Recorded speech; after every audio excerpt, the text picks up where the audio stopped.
The smell of stale coffee and desperation clung to my worn tweed jacket like a second skin. It had been years since I'd worn anything else. My current occupation? Appraiser of forgotten trinkets in a dusty antique shop. A far cry from the sterile, fluorescent-lit labs I once commanded. The hum of the fluorescent lights above the cluttered shelves was a dull counterpoint to the frantic rhythm that had begun to beat in my chest. A sharp rap on the glass door startled me, nearly sending a chipped porcelain shepherdess tumbling from its perch. Outside, the late afternoon sky was a bruised purple, spitting fat, cold drops of rain. Standing on the sidewalk, silhouetted against the fading light, was a uniformed officer.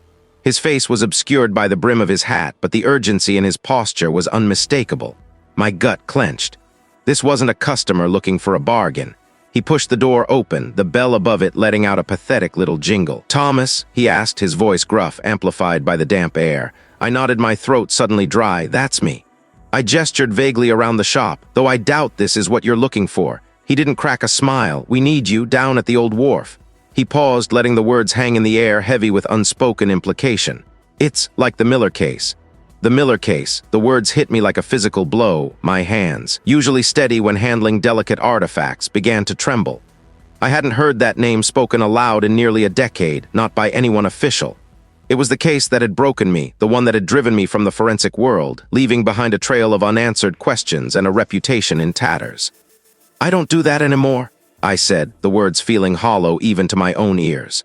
The officer's gaze sharpened, a flicker of recognition, perhaps even pity, in his eyes. "I know, but they are saying it's identical, the staging, the precision. They're saying it's you or someone who knows your work." He didn't need to say more. The rain outside seemed to intensify, drumming a relentless beat against the windows. The familiar, sickening pull of a puzzle I'd left unfinished tugged at me. It was a dangerous siren song, one I'd sworn I'd never answer again. But the mention of Miller, the sheer audacity of a copycat, ignited something within me, a spark of the old fire, buried deep beneath layers of regret and dust. "Where?" I asked, already reaching for my jacket. The drive to the wharf was a blur of slick roads and flashing blue lights. The officer, who introduced himself as Detective Harding, remained largely silent, his presence a steady, unnerving weight beside me. He was young, barely out of his academy days when my career had imploded. We arrived at a cordoned-off section of the abandoned docks. The smell of brine and decay was thick, mingling with the acrid scent of wet concrete. Yellow tape, stark against the gloom, fluttered in the wind. A uniformed officer, hunched against the rain, nodded us through. And then I saw it. The crime scene tent in the rain, body just discovered. A large, white canvas structure, illuminated by the harsh glare of portable floodlights, stood starkly against the industrial decay. It was a stage set for a grim performance. A few figures moved within its confines, their movements precise, almost reverent. Harding led me towards the entrance, his hand on my arm. "They've been careful not to disturb anything," he said, his voice low. "But they are waiting for you." My heart hammered against my ribs, a frantic drum solo against the symphony of the storm. This was it. I ducked under the flap of the tent, the sudden stillness inside a jarring contrast to the raging elements outside. The air was thick with the coppery tang of blood, overlaid with the sterile, chemical scent of forensic agents. And there on a makeshift table was the body. A man, middle-aged, dressed in a suit that was now a sodden, ruined mess. But it wasn't the victim that made my breath catch. It was the scene around him, the meticulous placement of objects, the deliberate arrangement of the victim's limbs. It was the Miller case. Every detail, every horrifying flourish was a ghost from my past, resurrected in the flesh. The same macabre signature.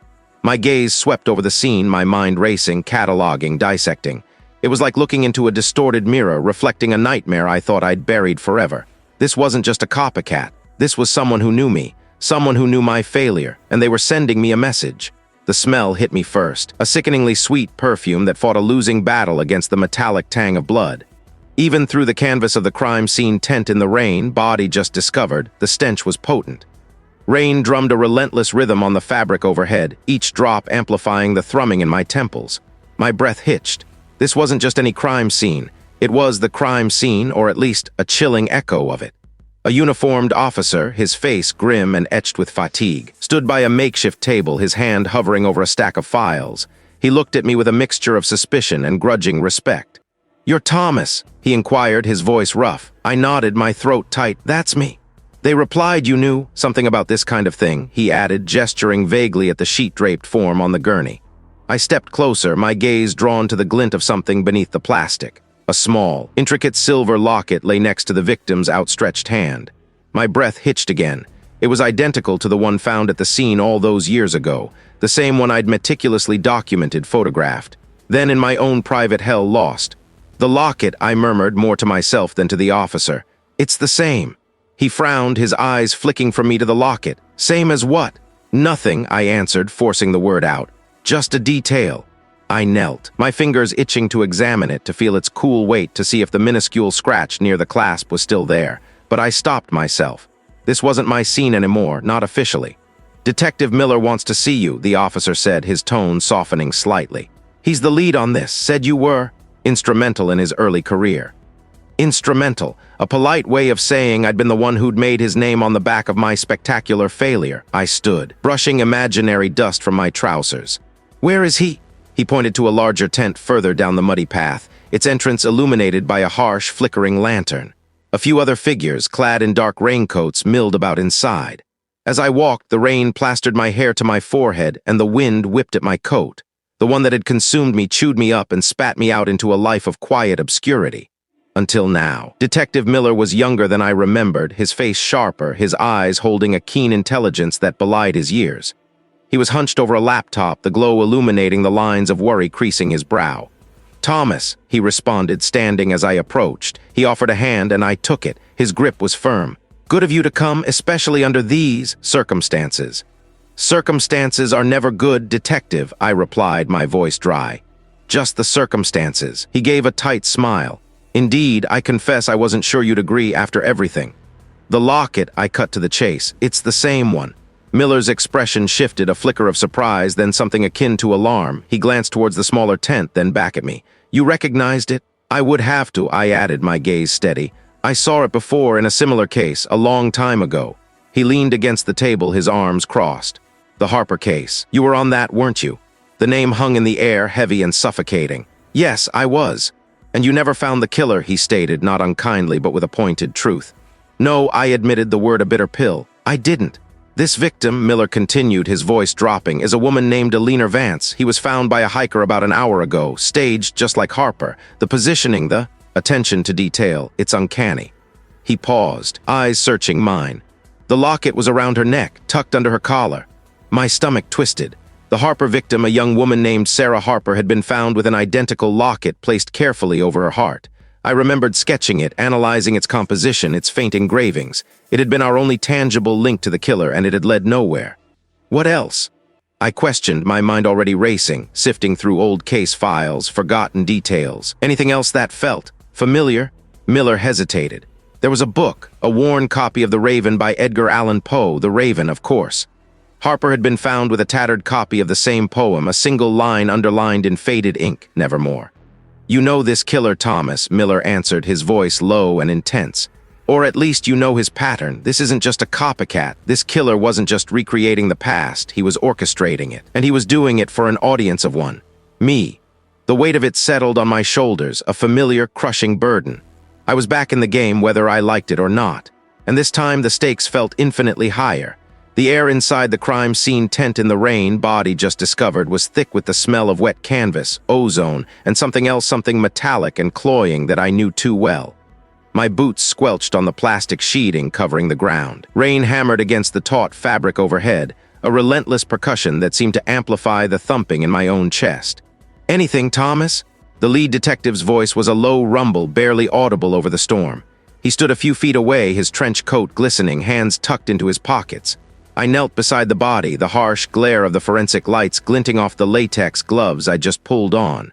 This wasn't just a recreation, it was a performance. The victim, a man in his late 50s, lay on his back, eyes wide and staring at the canvas ceiling. His tie was perfectly knotted, his suit jacket neatly folded beside him. It was the pose that sent a fresh wave of dread through me. The precise angle of the head, the way the hands were positioned. It was identical to the first victim in the cold case, down to the smallest detail. It's him, I murmured, my voice rough. The same, every damn detail. I ran a gloved finger, not quite touching, over the faint indentation on the victim's left temple. A single, precise blow, no struggle. The detective grunted, a sound that conveyed grim understanding. "You're sure? As sure as I can be without a full workup, but the staging, it's a signature." I looked up at him, my gaze sweeping over the meticulous arrangement of the scene. A half-empty coffee mug sat on a small, portable table nearby, a newspaper folded open beside it. Even the newspaper was the same edition as the one found with the first victim. "This is a message." My mind flashed back to the original case. I'd poured everything into it, and it had broken me. Now it was back, more potent, more personal. "What kind of message?" The detective pressed, his voice sharpening. I turned my attention back to the victim, my eyes scanning for any deviation, any new element. A message of intent, of superiority. He's showing me he can do it again, that I can't stop him. I noticed a small, almost imperceptible smudge of what looked like grease on the victim's collar. I leaned closer, careful not to disturb anything. It wasn't just grease, it had a faint, oily sheen. He's not just killing them, detective. He's curating them, putting them on display. I stood up, pacing a small circle within the confines of the tent. The rain seemed to intensify, the drumming a deafening roar. First victim, a retired librarian, quiet, unassuming. This one, a local businessman, pillar of the community. What's the connection? "We're looking into it," the detective said, his tone clipped. "But right now we need anything I can give us, anything that links this to your old case." I ran a hand over my face, the rough stubble scratching against my palm. The method, the staging, the specific details of the injuries, that's the link, but why now? And why these victims? My gaze fell on a small, tarnished silver locket clutched in the victim's right hand. It was almost hidden, tucked between his fingers. I'd missed it on my initial sweep. "Hold on," I said, crouching down again. I carefully pried the locket open with a sterile swab. Inside, on one side, was a faded photograph of a woman. On the other, etched in tiny, almost invisible script, were two initials, E-R-E-R. I repeated the letters, sparking a faint, unsettling recognition. The first victim. Did they have any jewelry, anything that might have had initials?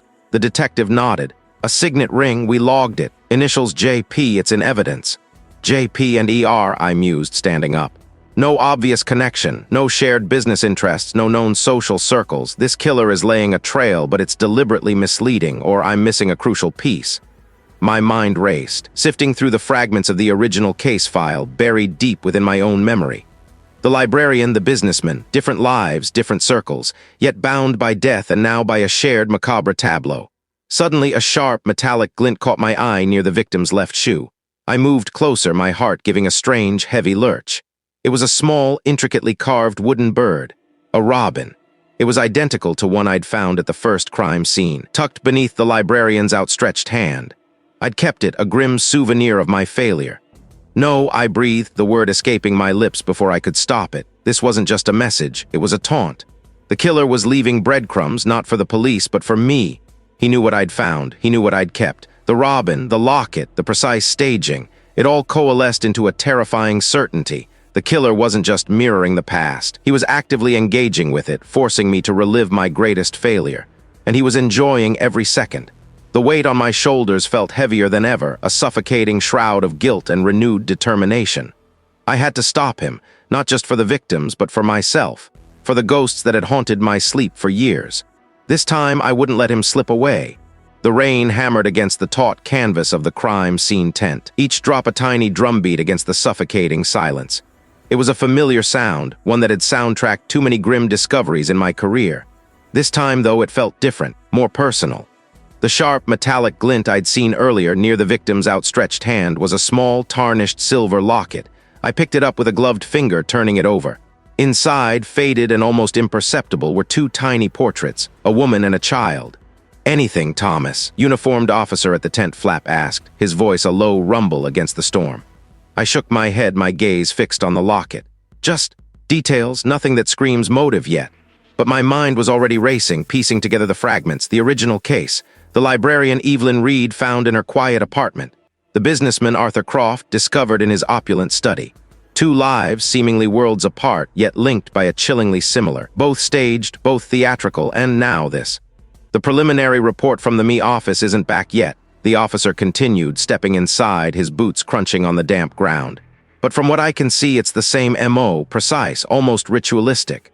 I grunted, handing the locket to a waiting technician. Ritualistic is an understatement. The way the body was positioned, the specific objects placed around it. It wasn't just murder, it was a message. And the recipient I was starting to suspect was me. Back at my makeshift office, a sterile, windowless room in the precinct basement that always smelled faintly of stale coffee and desperation, I spread out the old case files. Evelyn Reed, Arthur Croft, and now the unnamed victim from last night. The precise placement of the body, the deliberate arrangement of personal effects. In Evelyn's case, it was a collection of antique teacups, each one chipped or cracked. Arthur Croft had a row of meticulously polished shoes, all facing the same direction. And here the tableau was just as unnerving, though I couldn't quite articulate what it meant yet.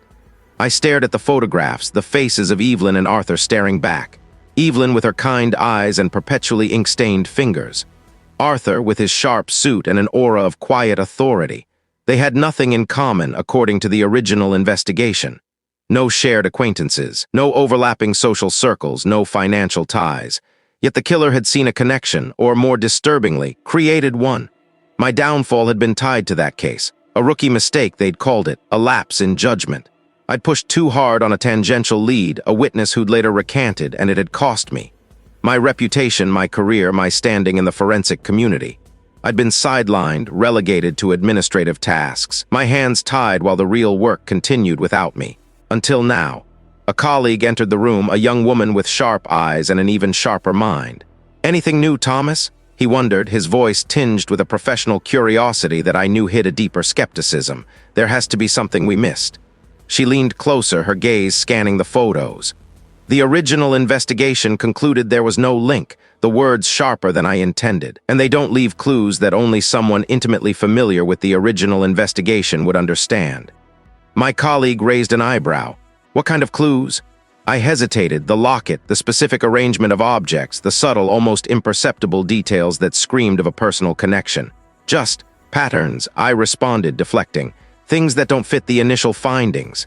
She nodded slowly, a flicker of something, doubt, interest, in her eyes. I'll run some cross-references on known associates of Reed and Croft, see if anything pops up even from years ago.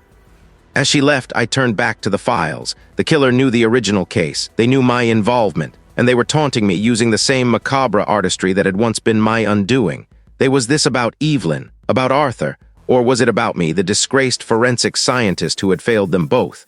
The rain outside had intensified, a relentless downpour that mirrored the storm brewing within me. I had to find the connection. I had to find this killer, before they struck again, before they finished what they started years ago. The air inside the crime scene tent in the rain, body just discovered, was thick with the metallic tang of blood and the cloying scent of damp canvas. Each drop of rain drumming on the fabric above felt like a tiny hammer blow against my skull. This was too familiar. The precise arrangement of the victim, the chilling stillness, the almost theatrical placement of the single, wilting white rose, it all screamed the same signature I'd tried to bury for years. I knelt beside the body, my gloved fingers hovering just above the cool, pale skin. The uniformed officer standing guard shifted his weight, his breath misting in the cool air. He was a young man, his eyes wide with a mixture of professional detachment and a barely concealed unease. I didn't blame him. This wasn't just a murder, it was a statement. "Anything, sir?" The uniformed officer asked, his voice a low rumble against the persistent drumming of the rain. I shook my head, my gaze fixed on the intricate knot of twine used to secure the rose to the victim's wrist. It was a sailor's knot, one I'd spent weeks poring over in the original case files. Arthur's case, Evelyn's case, my failure. "Too clean," I murmured, more to myself than to the officer. "Too deliberate. This isn't about rage. It's about control and artistry." The victim was a man, middle-aged, dressed in what looked like expensive but slightly worn business attire. There were no obvious signs of struggle, no defensive wounds. The rose, stark white against his pallor, was the only splash of color in the grim tableau. It was the same variety Evelyn had loved, the one that had been found at Arthur's scene. My mind raced, replaying fragments of that old investigation. The dead ends, the overlooked details, the suffocating weight of responsibility. I'd been so sure I had the killer then, so close, and yet nothing. The case went cold, a permanent stain on my career, and now this. I stood up, surveying the tent. The yellow tape formed a stark barrier, keeping the outside world at bay. But the killer wasn't outside. The killer was in here, in my head, orchestrating this macabre symphony. They knew I was back. They knew I was looking.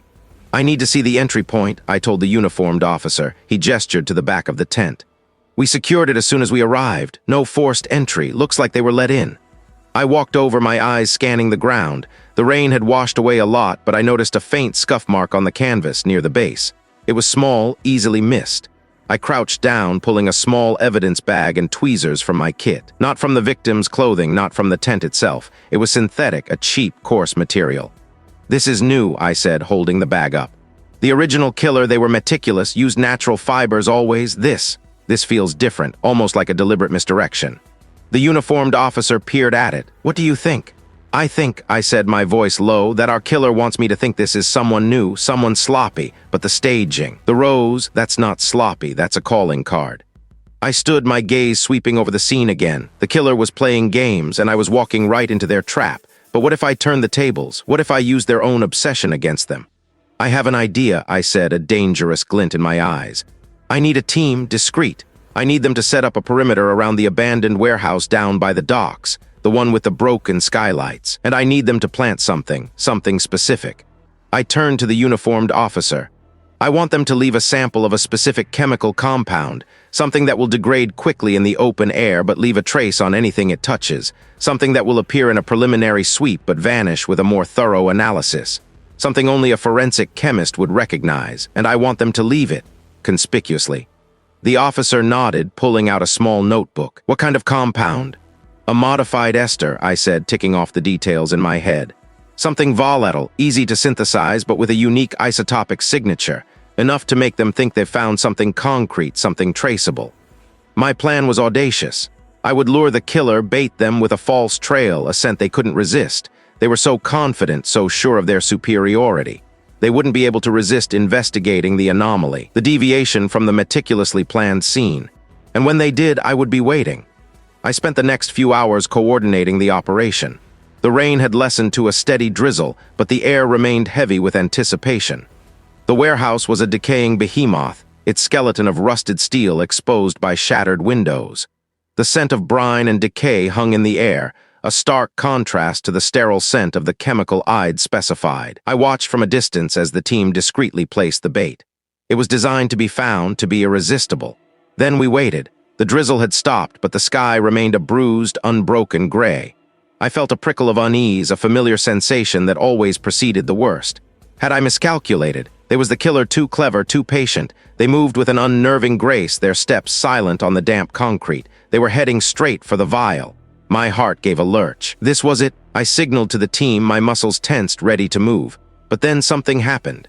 The figure stopped, not at the vial, but a few feet away. They didn't approach it directly. Instead, they reached into their coat. This wasn't how it was supposed to happen. They pulled out a small spray bottle, and then they sprayed the area around the vial, not directly onto it, but in a wide arc around it. A fine mist settled over the concrete, catching the dim light. Why would they do that? Why spray the area around the bait, not the bait itself?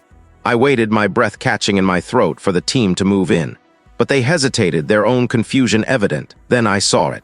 A faint, shimmering haze rising from the concrete where the mist had landed. It was subtle, almost imperceptible, but it was there. And it was reacting to the chemical I'd placed. The mist. It wasn't just mist. It was a counteragent, a neutralizing agent. They hadn't just avoided the trap, they'd anticipated it. They knew what I'd planted, and they'd neutralized it before it could be detected, rendering my bait useless. But that wasn't the worst of it. The shimmering haze, it wasn't just neutralizing my chemical. It was reacting, creating a new compound. A compound that would be impossible to trace, a chemical signature that would lead nowhere. If they knew about my chemical, if they knew how to neutralize it and create a false trail, it meant they had access to my research. They knew my methodology. They knew me. The killer wasn't just taunting me, they were mocking me. They had turned my own forensic knowledge against me, demonstrating a level of expertise that was frankly terrifying. A soft click echoed from behind me. I spun around, my eyes wide. The uniformed officer who had been guarding the entrance to the warehouse was slumped against the doorway, a small, almost invisible dart protruding from his neck. His eyes were glazed over, his breathing shallow. But as they turned, a glint of metal caught the faint light, a silver flask, identical to the one I'd seen in Evelyn's possession years ago. My stomach twisted. The game had just changed, and I was no longer the hunter. I was the prey. The rain hammered against the canvas of the crime scene tent in the rain, body just discovered. Each drop felt like a tiny, insistent drumbeat against my nerves. Inside, the air was thick with the metallic tang of blood and the sharp, sterile scent of disinfectant, a smell that usually calmed me, but today it just made my stomach clench. The tarp lay open, a grim invitation to the tableau within. I knelt beside the chalk outline, my gloved fingers tracing the faint impressions left by the victim's body. This was it, the fifth one, and just like the others, it was a perverse masterpiece. The killer had staged it, painstakingly arranging the scene with a chilling theatricality. A single white rose lay on the victim's chest, its petals already browning at the edges, a macabre signature. The victim's eyes were wide open, fixed on some unseen horror, a silent scream frozen on their face. My breath hitched. This wasn't just a copycat. This was a direct conversation. The killer knew I was watching. They were playing with me and I'd walked right into their trap.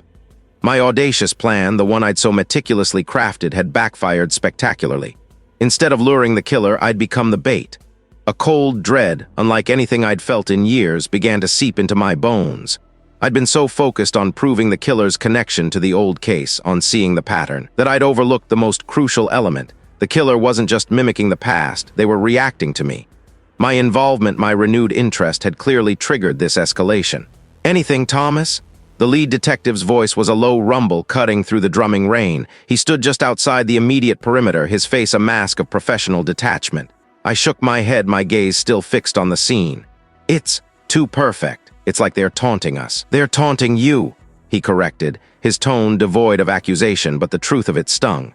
Now it seemed that trust had put me squarely in the killer's crosshairs. I stood up, my knees protesting. The evidence from the previous scenes flashed through my mind, the specific knot used to bind the victims, the peculiar arrangement of everyday objects, the deliberate absence of anything that would identify the killer. Each detail, once a puzzle piece, now felt like a deliberate misdirection, a breadcrumb trail leading nowhere. My mind raced, sifting through the fragments of information. The white rose. It had appeared on the first victim too, the one that had started it all, the one that had broken me. Back then, it had seemed like a random flourish, a touch of the dramatic. Now, it was a clear signal, a reminder. I walked over to the evidence table, my eyes scanning the meticulously bagged and tagged items. A tarnished silver locket, a worn leather-bound book, a single dried oak leaf, insignificant on their own, but together, they formed a narrative, a story I hadn't fully grasped. What was the connection between the victims, detective? I asked, my voice hoarse. Beyond what we initially thought. He consulted his notes. All worked in logistics, shipping companies, moved goods, sometimes sensitive ones, through the port, nothing concrete. Logistics, shipping, the port. I'd been so close. I'd felt it in my gut, but I'd lacked the final piece, the irrefutable proof. And the killer had slipped through my fingers, leaving only the echo of this macabre dance. I looked back at the body, at the vacant stare. This wasn't about the victims themselves. It was about what they represented. The killer wasn't just killing people, they were dismantling something, erasing something. My gaze fell on the small, plastic bag containing the white rose from this scene. I remembered examining the first rose meticulously under the microscope.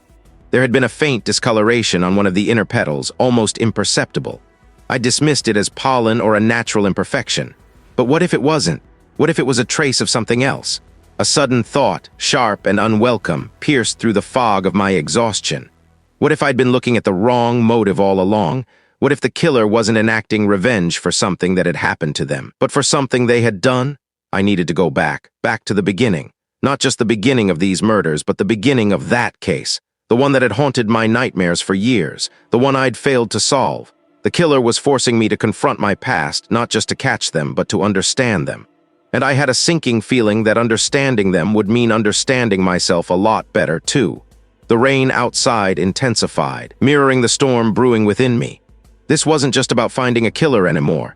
It was about unearthing a truth I'd buried deep within myself. The flap of the crime scene tent in the rain, body just discovered, whipped violently, a frantic wet flag against the downpour.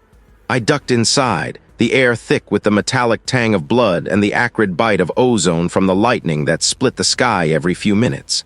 This was it. The echo I'd been chasing for years had finally solidified into a scream. The victim lay on a tarp, a tableau of deliberate stillness. The positioning, the precise placement of the few scattered objects, it was all too familiar. My stomach clenched. It wasn't just similar, it was a carbon copy, a meticulous recreation of the scene from the cold case, down to the smallest, most disturbing detail. The way the victim's hands were positioned, palms up, fingers splayed as if reaching for something that was no longer there. The single, wilting rose placed on their chest. A uniformed officer, his face grim beneath the brim of his rain-soaked hat, nodded at me. "Detective Thomas, glad I could make it." I barely registered his words. My eyes scanned the scene, cataloging, dissecting. This wasn't a spontaneous act of violence. This was a performance. And the killer, whoever they were, was a conductor, orchestrating their macabre symphony with chilling precision. "Anything?" I asked, my voice rough. The uniformed officer gestured to a knot of investigators huddled near the tent's entrance. "They're bagging evidence." The victim was a man, middle-aged, dressed in a cheap suit that was now plastered to his skin by the rain. No obvious signs of struggle, no defensive wounds that I could see from this distance. He did it again. The uniformed officer frowned. "I think this is connected to that old case, sir." I met his gaze, my own hardening. "Connected? It's a goddamn blueprint."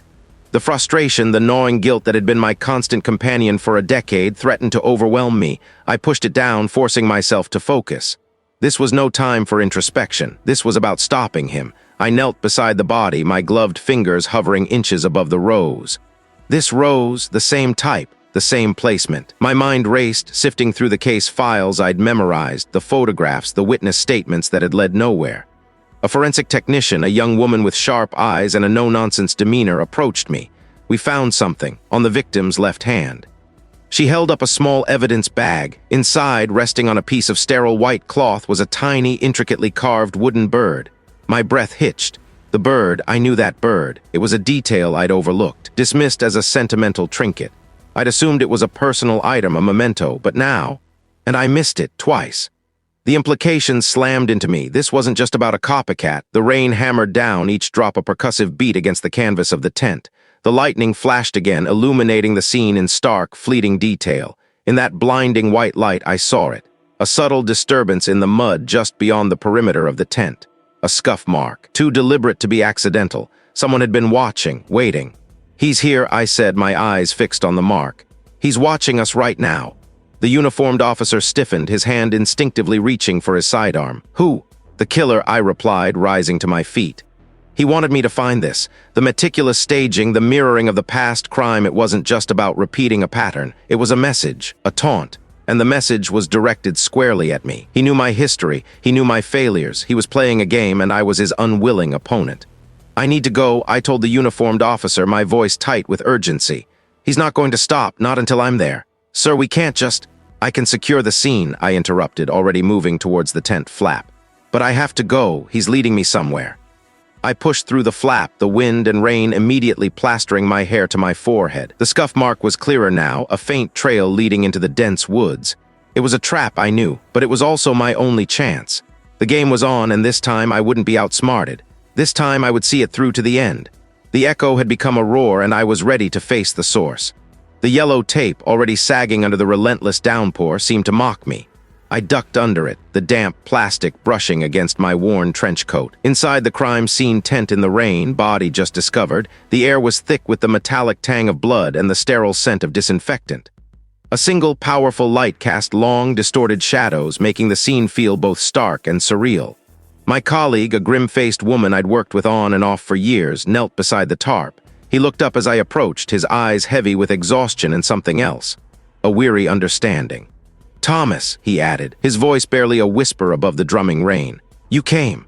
I nodded, my gaze fixed on the shape beneath the canvas. It was a woman, it was all there. The killer had played their hand and I'd walked right into it, but unlike before, I hadn't hesitated. I'd seen the glint of metal, heard the ragged breath, and then nothing but the satisfying thud of incapacitation.